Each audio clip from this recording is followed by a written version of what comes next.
Mga ka-disciple, may mga desisyon ba sa buhay mo na sobrang hirap gawin, yung kahit tahimik ka, masakit pa rin ang loob mo, pero pinipili mong gumawa ng tama? Panahon na muli para ibahagi ko sa inyo ang mensaheng nagbibigay buhay mula sa Ebanghelyo ngayong araw, December 18, ikatlong araw ng Misa de Gallo.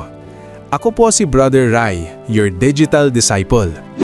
Sa Ebanghelyo natin ngayon, mula sa Mateo chapter 1 verses 18 to 24, nakilala natin si San Jose, isang lalaking tahimik, makatarungan at mapagpakumbaba. Nang malaman niyang buntis si Maria, may kapangyarihan siyang ipahiya ito, pero pinili niyang protektahan si Maria sa tahimik na paraan.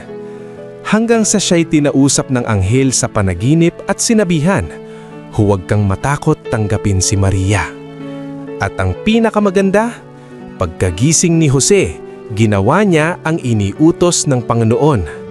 Mga ka-disciple, si San Jose ay paalala na hindi lahat ng kabanalan ay maingal, hindi lahat ng pagsunod ay nakikita ng tao.